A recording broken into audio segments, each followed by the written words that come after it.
Bonjour à tous et bienvenue pour cette nouvelle vidéo concernant les travaux d'extension de la station de dépollution de Bonneuil en France. Aujourd'hui est un jour très spécial. En effet, c'est aujourd'hui que le SIA va réinjecter son biogaz dans le réseau de gaz de ville. Pour comprendre ce qu'est le biogaz et en savoir plus sur le sujet, allons à la rencontre d'Éric Chanal, directeur général du SIA. Bonjour Eric. Bonjour Elise. Pour commencer, peux-tu nous expliquer ce qu'est le biogaz et à partir de quoi il est créé au sein de la station de dépollution? Alors le biogaz est le gaz qui résulte de la dégradation des matières organiques sur une station d'épuration. C'est le produit de la digestion des boues de la station. D'accord. Alors pourquoi c'est un jour si important pour le SIA? C'est un jour important parce qu'aujourd'hui on va injecter la totalité de ce biogaz produit sur notre station dans le réseau municipal qui appartient à GRDF. C'est un signe fort dans le cadre de la politique énergétique du SIA et de la station d'épuration, parce que c'est mettre à disposition une ressource et une énergie à la fois verte et inépuisable, puisque les effluents, les eaux traitées sont de fait une ressource permanente sur l'ensemble de notre territoire. Et puis, bien évidemment, on ne peut pas occulter le volet financier d'une telle opération, puisque réinjecter le biométhane dans le réseau, c'est aussi bénéficier d'une recette qui permet de maîtriser les coûts de fonctionnement qui, sur une station de ce type-là, sont quand même extrêmement importants. Merci Eric. Partons tout de suite à la rencontre de Michel Piazza, directeur territorial GRDF.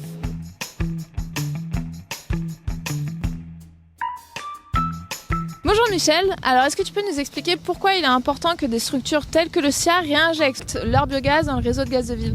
Tout d'abord, la production de gaz vert, donc d'énergie renouvelable, en soi contribue à la transition écologique. Il faut le garder en mémoire, le gaz vert, le biométhane, est le premier potentiel d'énergie renouvelable en Île-de-France. Une fois que vous avez finalement du biométhane produit par cette unité d'injection de biométhane, ce biométhane, vous pouvez le valoriser classiquement dans le bâtiment avec du chauffage, avec de la cuisson, de l'eau chaude sanitaire, mais également vous pouvez en faire un autre usage en termes de mobilité propre et notamment valoriser ce gaz vert sous un format de biogaz naturel véhicule. À ce titre-là, vous avez finalement une approche d'économie circulaire. C'est-à-dire que vous produisez une énergie locale, une énergie renouvelable, qui va être utilisée. Finalement, vous parvenez à décarboner à la fois le secteur du bâtiment et le secteur du transport, qui sont les deux secteurs qui impactent fortement les questions environnementales, écologiques de la société française. Le gaz vert, en soi, produit donc à partir des boues d'assainissement de la station d'épuration, nous donne l'occasion de transformer, de changer des déchets en fait en ressources. Et à ce titre-là, on a de nombreux bénéfices apportés par le gaz vert. D'une part, vous avez le confortement de création d'emplois locaux, c'est clair. Dans le secteur agricole, c'est 3 emplois par unité d'injection de biométhane.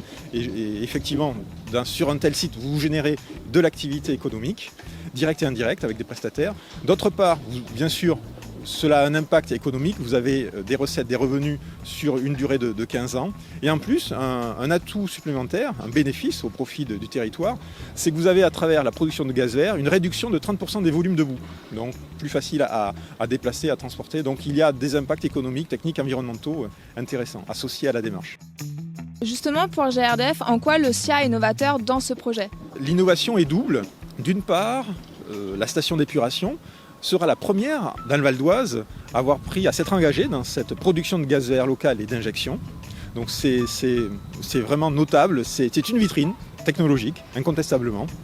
En plus, le SIH poursuit sa démarche en se disant pourquoi ne pas continuer à optimiser finalement la démarche de production de gaz vert en faisant en sorte d'avoir recours à une autre filière de production de gaz vert. Il y a 3 filières de production de gaz vert, la méthanisation, celle qui est aujourd'hui retenue dès à présent, qui est mise en service, ce sont tous les déchets organiques qui fermentent. Vous avez une autre filière de pyrogasification, mais la 3e filière, la méthanation, consiste, le principe est simple, à associer de l'hydrogène avec du gaz carbonique et ces 2 molécules ensemble vont produire du gaz vert que l'on peut continuer à réinjecter. Donc on bonifie davantage, à la fois environnementalement, mais aussi d'un point de vue économique, l'opération. Donc c'est une innovation, à ma connaissance, qui serait, si au-delà de l'étude de faisabilité, elle était poussée, elle était donc engagée en termes de réalisation, qui serait une première réalisation au niveau français.